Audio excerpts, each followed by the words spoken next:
Great. I'm very happy to be here. I received a lot of knowledge spillover from Zvi, so it's a great occasion to present this new work, joined with Philippe, Linked, and David, on transitioning to green technology along the supply chain. So green transition requires switching in the production process from fossil fuels to cleaner energy sources, but along the supply chain, along the entire production chain, and often requires building new production capacities. The running example I'll use in this talk is to switch an automobile from gasoline-powered to electric vehicles. We need to build up production capacity of batteries, which by itself is also emission intensive, so we need to electrify that as well. So there seems to be broad consensus around the world on the need to speed up the transition, but countries seem to diverge on how to achieve that goal. In particular, the debate is between dealing with it in a cross-sector neutral way, imposing carbon tax or cap and trade, versus having targeted industrial policy targeting key sectors. So in this paper, we're going to write down a dynamic model of technological transition along the supply chain to study this problem. In particular, we're going to think about switching green transition of a final goods sector, think of, in this case, automobile, and we want to think about the incentives and the role of policy in doing that transition along the supply chain for batteries and inputs for batteries and so forth. And so in the setting, with transitioning along the supply chain, when there's very little transitioning in the downstream automobile sector, there are very few car producers that actually produce EVs, the demand for batteries will be very low. And conversely, when battery production has been very dirty, then the benefits of switching towards EV is also not great. So in that sense, there's a strategic complementarity in the transitioning along supply chain in a sense that's familiar as in the classic big push type stories. Except the novelty here is the strategic complementarity occurs along the supply chain across sectors, and in such a setting, several new insights emerge. So I'm going to talk through these insights, give a preview, and then walk through the model. First is to implement a socially optimal level of electrification. We would need both a carbon tax as well as targeted industrial policies targeting key sectors. So uniform carbon taxes wouldn't actually implement the social optimal. Second, as opposed to big push, which suggests that the government may need to intervene simultaneously in many sectors, big industrial policy, hence the name big push, in this setting with the supply chain, we show that small and temporary subsidies or small nudges targeted to the key sectors can actually have long-run effects. So small nudges might be sufficient, big push may not be needed. That is if we can identify the key sectors. And which are the key sectors? Well, generically it's ambiguous, but in the supply chain setting, we show there a lot of intuition in that when subsidies are limited, they should primarily target the electrification of downstream sectors, because doing so creates additional incentive for the entire supply chain, including upstream producers, to actually electrify. And we show that misdirected industrial policy, including targeting the wrong sectors or having delays, may actually permanently derail the green transition. So it's primarily an applied theory paper, and let me go straight into the model. I'm going to set up the economic environment in one slide and talk through decentralized and market structure and incentives over the next two slides before showing you the results. So it's a discrete time setting with a representative household that has intertemporal log utility over time, linear labor supply, with some disutility coming from emissions. Clean production, we model it as a vertical supply chain with n layers. So in this illustrative diagram on the top right, there are 3 layers of production. Think of sector 3 as electric cars, which require sector 2, which is batteries, as well as inputs for batteries. Within each sector, there's a continuum of varieties combined by a Cobb-Douglas aggregator, and each variety can be produced either using a dirty production process, or if the variety has been electrified, it can use a clean production process. Now, the clean production process is only available if the variety has been electrified, which involves paying some cost, some one-time cost to enable the clean production process. And this cost can be heterogeneous across different varieties within a sector as well as across sectors. So in this vertical supply chain example, the output of the final sector is used for consumption. So automobile is directly consumed. output of any previous sector is used as intermediate inputs in the next sector for the clean production process. So output of battery is used entirely as intermediate inputs for automobiles. And this utility from emission is proportional to the use of labor in dirty production process. In particular, you'll notice that here we have assumed that the clean process utilizes a production chain, whereas the dirty process directly uses labor. Okay?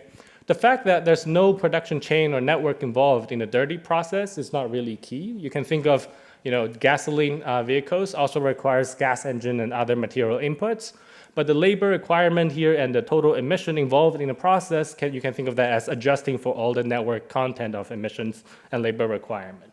But the key assumption, at least for this baseline model, is this clean supply chain, which we're thinking about electrifying, does not actually benefit dirty production. That is, gas engines do not use batteries, or gasoline cars don't benefit from a better process of producing batteries. That's the setting that we're considering. Okay? That's the economic environment. Now, in terms of market structure, we assume dirty production is competitive, and government, because it involves emissions, government may impose a carbon tax, and if the tax is Pigouvian, tax rate would be set exactly equal to the marginal density of emissions. And we're going to assume that after carbon tax, clean production is actually cheaper than dirty. So from a social perspective, in particular under Pigouvian tax, from a social perspective, clean process is less costly. Hence, it's socially beneficial to conduct the green transition. And we're going to use Z to denote the tax-inclusive cost advantage of green production. That is dirty production. On the clean side, if a producer pays the cost to electrify, the producer obtains one period monopoly and competes a la Bertrand with the dirty producer. And after one period, patent expires and clean production also becomes competitive. So here the key decision is then for this potential clean producer to trade off between the one period profits he's going to get versus the cost of electrification. If the profit is higher than the cost, then he would choose to electrify. So the key state variable of the model is across sectors, what are the shares of varieties that has been electrified today? Given that, producers will calculate, how much profit am I going to get if I pay the cost today? And then they're going to move on to the next period with a new set of electrification across sectors, and that's the model.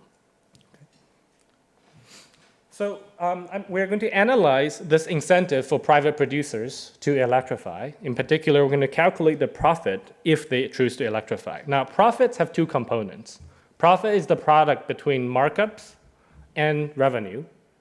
And in particular, we're going to show you that the markup that a newly electrified variety can charge relates to the degree of electrification coming from its upstream suppliers, whereas the revenue comes from the degree of electrification from downstream customers. In particular, the revenue of battery makers depends on how many clean car producers there are. So the more clean car producers there will be, that creates bigger market size for batteries.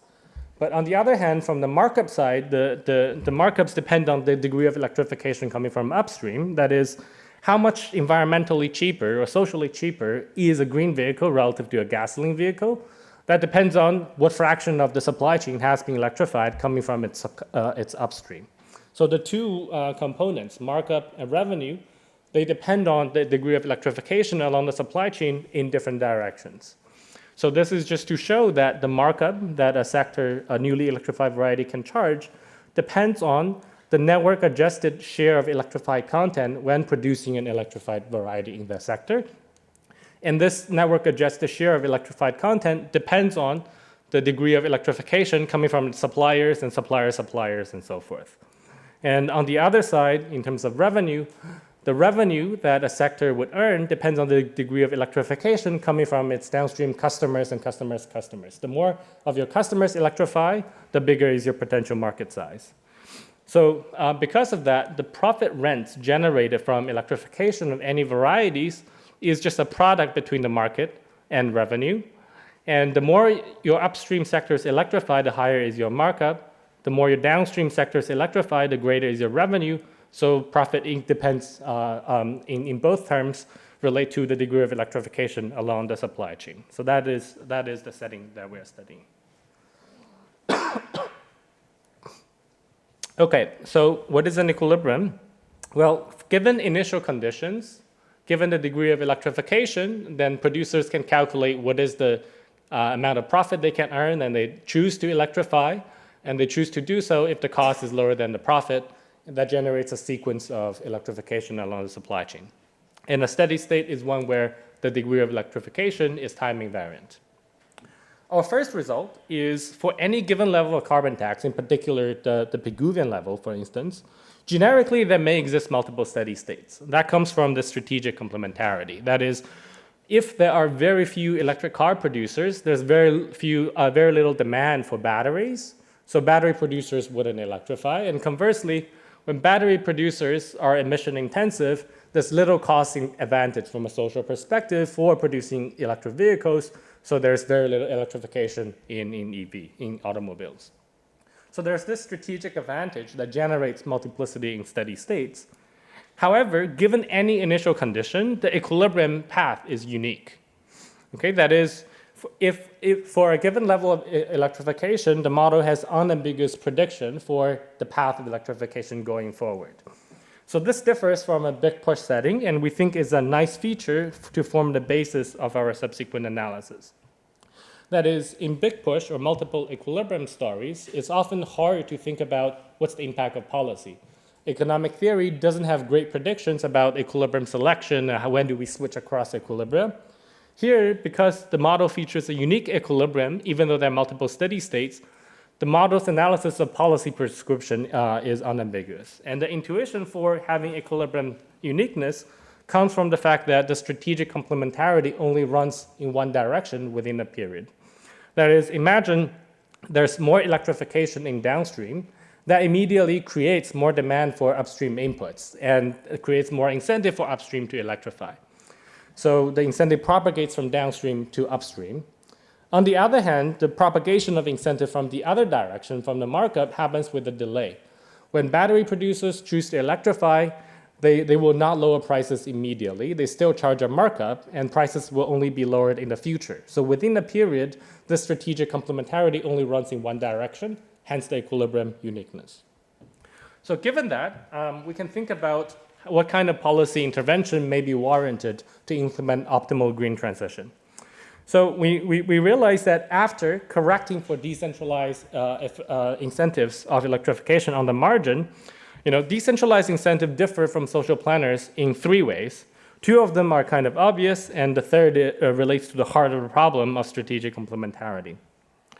The two obvious ones are, social planner thinks about all the surplus it's going to create over the long run, whereas private firms care about one period profit. So there's a time horizon difference. And in addition, social planner cares not only about profits, but also consumer surplus created from electrification. So if we impose taxes that correct for these differences in incentives, still there may exist multiple steady states. That is, the first order condition in the social planner's problem doesn't uniquely pin down which steady state that we should end up with. So in this figure, we're plotting the reaction function of the optimal choice of electrification in sector 1 as a function of electrification in sector 2, and vice versa. And the intersection of these two curves represent the potential steady states in the model. So an equilibrium may end up, may transition and get stuck in a stable steady state, and one would require policy intervention to get the model, to get economy out of that steady state and move to potentially the efficient steady state, which is C. So our result is the optimal steady state can be implemented generically through a carbon price, together with a whole set of time-varying sector-specific electrification incentives. Social planner need to subsidize different sectors differently in the electrification decision, and a carbon tax generically cannot implement optimal steady state. In particular, to eliminate multiplicity, one would need a carbon tax that's extremely large, that tend to be unrealistically large. Our next point is, in the setting, limited subsidies or small nudges can make a big and permanent difference, as opposed to in a big push style setting. In particular, here we construct an example with simply two layers. So think of, again, EVs and batteries, and three steady states. There's a no electrification steady state. That is, automobiles, we only use gasoline cars, and there's no electrification in the battery production process. And the social optimal steady state, let's suppose it's full transition, full electrification in both EV and battery sector. And in between, there's an unstable steady state, which is labeled as point B here. So here, a small and temporary subsidy by the planner to move the economy slightly beyond this unstable steady state would kickstart the economy and can rely on then market forces towards endogenous transition to the optimal steady state. And what kind of intervention would be necessary? The planner can choose to subsidize sector 1 and move the degree of electrification in sector 1, or subsidize sector 2 and move the degree of electrification in sector 2. In this example, we have drawn the figures in such a way that subsidizing sector 2, even just by a small amount, is sufficient to push the economy away from the stable steady state. That is, if you move sector 2's electrification beyond the x-axis of the point B, then private sector would have enough incentive to complete a green transition. So in this sense, a small and targeted nudge may be sufficient. Big push may not be needed. Now, which sectors should the government actually target? Should the government target downstream, or should it target upstream? Turns out the government should generically target downstream sectors. Now, in this setting, subsidies to electrification has spillovers across sectors, whichever sector government target. If you subsidize upstream, downstream production will be cheaper, EV will become cheaper to produce, so there's more incentive generated. Vice versa, if you subsidize downstream, there's more demand upstream, and upstream will also benefit from additional electrification decisions. But what we show is generically the incentives is larger if we target downstream sectors. That is, an increased electrification downstream always raises the incentive or raises the hypothetical profit that an upstream electrifier would earn 1-for-1, whereas electrification upstream raises the incentive downstream less than 1-for-1. And this ratio of differences in incentive created by a marginal electrification can actually become arbitrarily large as the economy gets closer and closer towards having no electrification at all. So the punchline is, when the initial degree of electrification is low, the relative benefits of targeting downstream in creating additional incentives throughout the supply chain can become arbitrarily large. Hence, the planner should always try to target downstream, at least when the initial electrification is low. Now, we have shown you results with a vertical network. Results generalize intuitively and appropriately when there are multiple downstream sectors that the consumer can consume. And we're working on generalizing the analysis to an acyclic network, meaning take any two sectors, their direct and indirect connections runs only in one way, and which we think is a good approximation of real-world products and processes.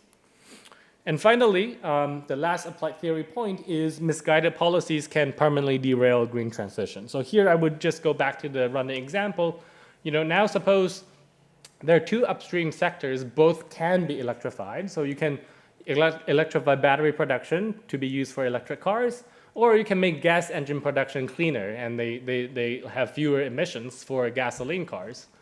Now in this case, because gasoline cars and electric cars are substitutes, even though there's strategic complementarity between batteries and electric cars, there is strategic substitutability between gas engine and batteries, or gas engine and electric cars.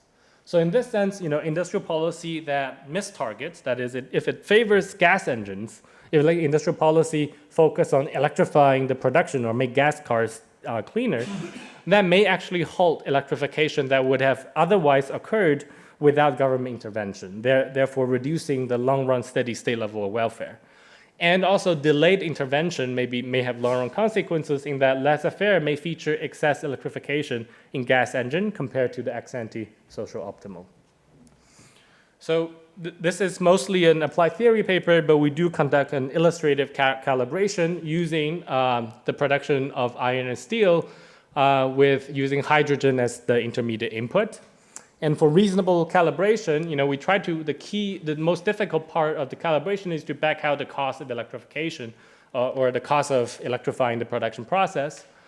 For that, we use the distribution across countries of the initial excess cost of clean production versus the nth of a kind cost of clean production to figure out the fixed cost of electrifying the production process. And for even doubling the business as usual carbon prices, would still entail 3 stable steady states. So to complete a green transition, one would need industrial policy. So to conclude, we write down a dynamic model of green transition along the production chain.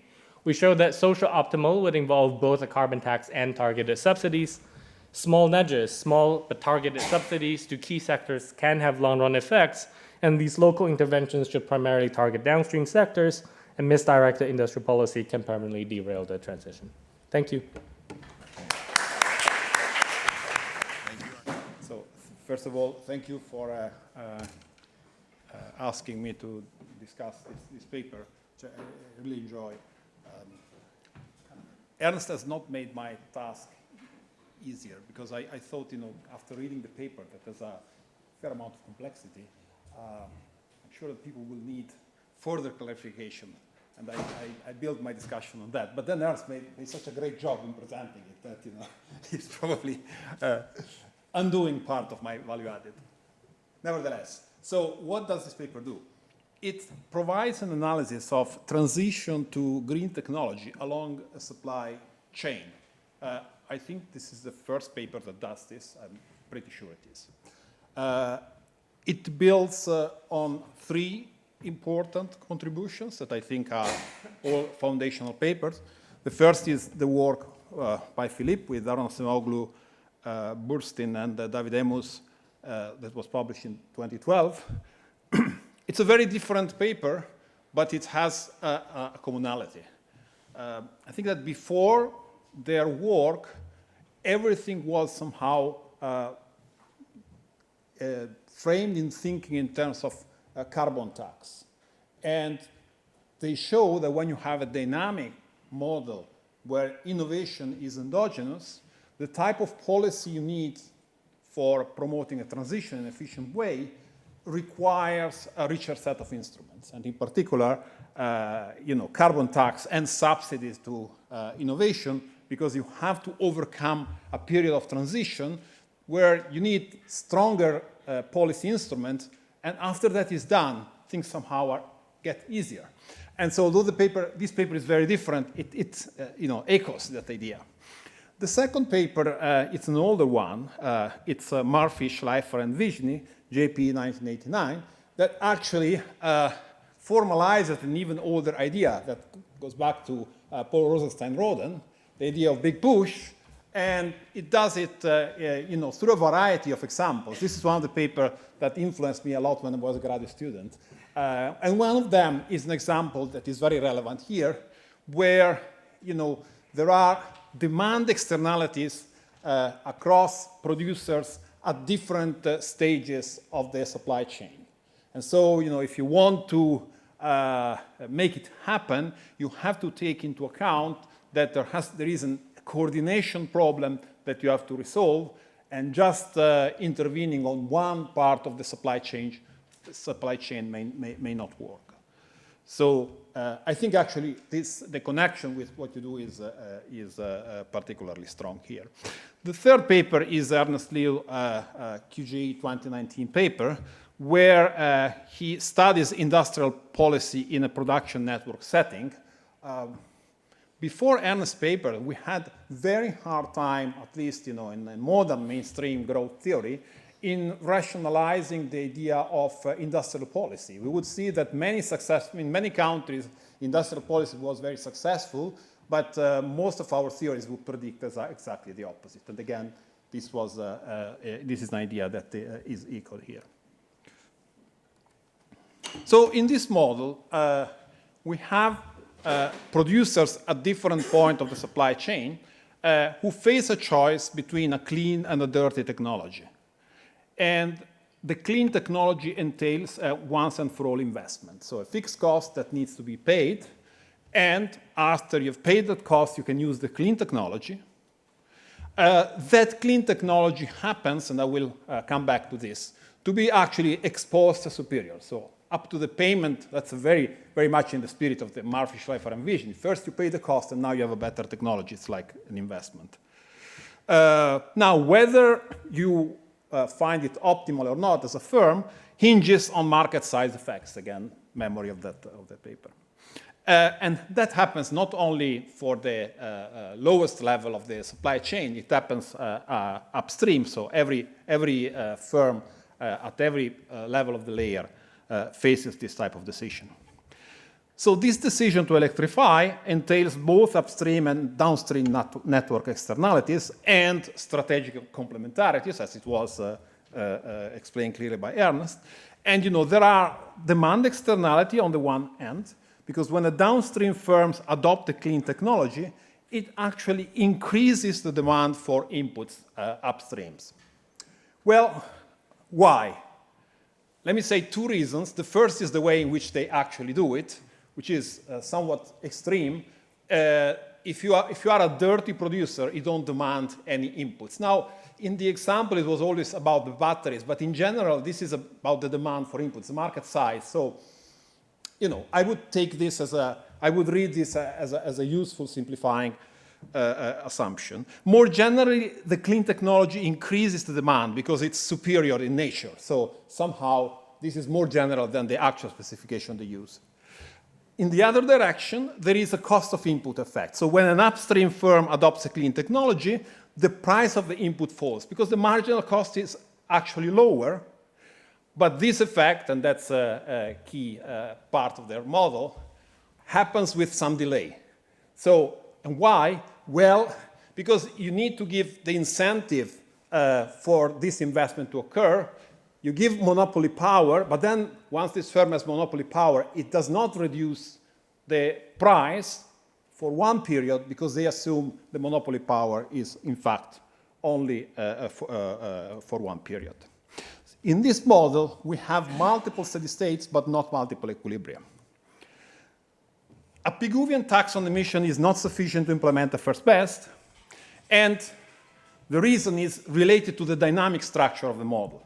And as they put it, there are like two related but separate aspects. The first is that actually the innovators in this economy are myopic in the following sense, not in the sense that they are irrational, but they assume that the monopoly power lasts for only one period.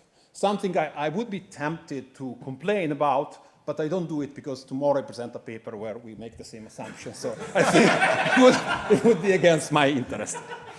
3 minutes, I have to be much faster. And the second is the whole path dependence that was described. So let me say, first of all, this is a great paper. It's an important question. It produces sharp results. It's a very nicely crafted theory. As a discussant, I have to have some quibbles, and I will make it. Let me give very quickly an illustrative discussion. Imagine I have two sectors, the upstream and the downstream. There are electrification costs that are ranked from the low to high. So one is the sector where electrification cost is highest. And I propose, following what he has explained, I propose a steady state equilibrium where only one firm downstream is actually electrifying. And note that that's the only firm that demands input from the upstream sector, because by assumption, the other two don't do it in the way they specify. Well, in this environment, they show there could be another steady state. Let's say that the other steady state has this feature. Everything is electrified downstream. We have more electrification upstream. And somehow the reason why we have more so first of all, the prices are all lower. There is more welfare everywhere in exposed sense, on the top of the fact that we have a clean technology, so we don't have the environmental damage. You see, the upstream firm is now, the number two has now, and number three have now electrified because the demand that comes from downstream is now more powerful than it used to be. Now, we could think, well, if these two are equilibria, why don't we have multiple equilibria? So why don't we go back here and we say, well, just by changing expectation, we change. Well, the idea here is the following. If you try to propose from this steady state a switch to the better equilibrium, and you try to do it immediately, you realize that the upstream sector is going to charge a price that is exactly the same that was charged before the actual the actual change. And so that will not affect the incentive for the downstream firm to electrify. They will not electrify. And if they don't electrify, those two firms don't have enough demand for doing, so they don't electrify either. And that's the nature of the steady state. Okay, now my comment. Clean technologies in this model are great. They produce more powerful backward linkage. They are exposed more efficient. They result in lower cost. I would have liked to see some defense on the empirical validity, give me 1 minute, please, of this assumption.